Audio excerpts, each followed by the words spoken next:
This is 101 students. Hi, Catherine Robertson here, 31824. How are you?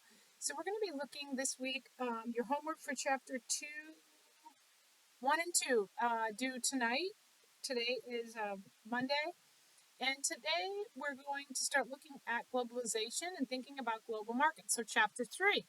So chapter 3 is up there in week 3 if you are starting to work on that chapter. And so what you will see is starting out at the beginning, talking about some advances in technology and reduction. So if you're following along in the chapter and in the PowerPoint, you will start to look at the flow of innovation, right, in international trade and some of the risk factors that we see, or the reduced risk when we do have a diversified vendor situation, right, and the interdependence of trade.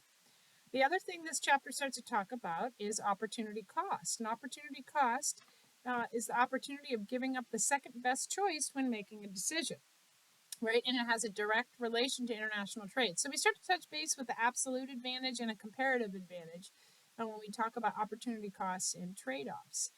The other things that are important from this chapter, if you are going through the chapter and you are looking at terminology, thinking about trade surplus, trade deficit, right? And also exchange rates, or the value of one nation's currency relative to another nation's currency. This is a huge factor when we're thinking about international trade, because figuring out and locking in different currency values is an important component of as to how much our money stacks up against other monies around the globe.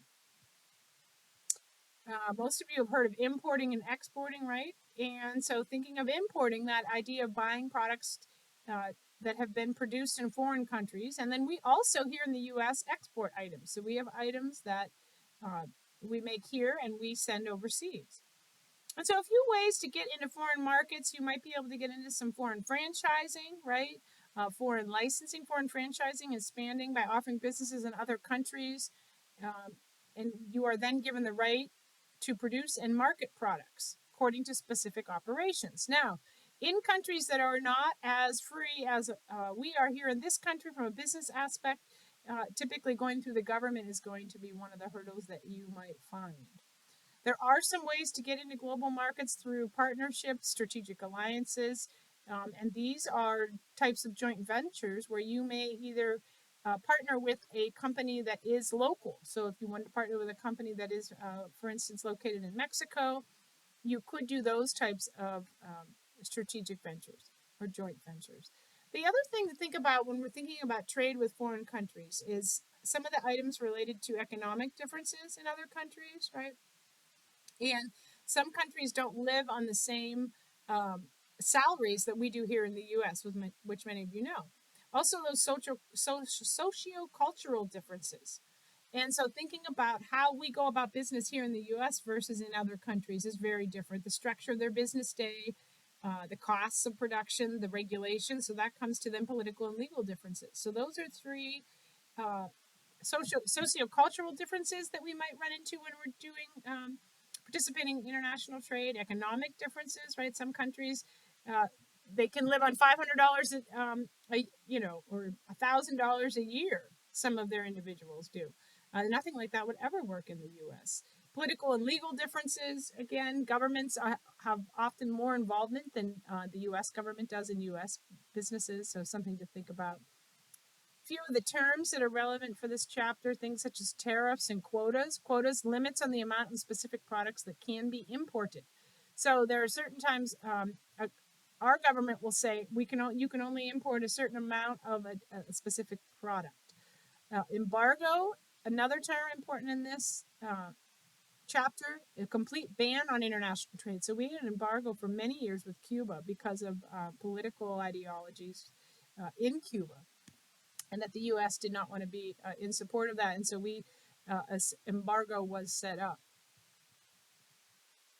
So some of these things have since deteriorated since this idea of free trade and some of the NAFTA items, the North American Free Trade, has, in the last few years dissolved.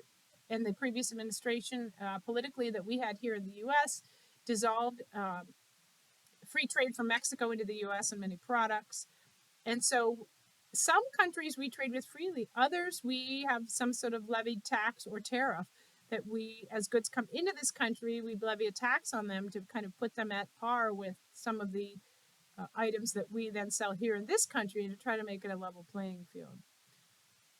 Let's see what else is important. The World Trade Organization, the World Bank, the International Monetary Fund, organization of 188 member nations that promote international economic cooperation and stable growth. Same with the World Bank. Now, the World Bank and the International Monetary Fund, DC or the U.S. plays a large role in these, in the World Bank and the International IMF Monetary Fund. So just know that the U.S.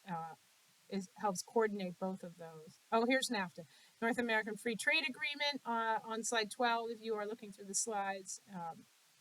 And so those are a few highlights from chapter 3.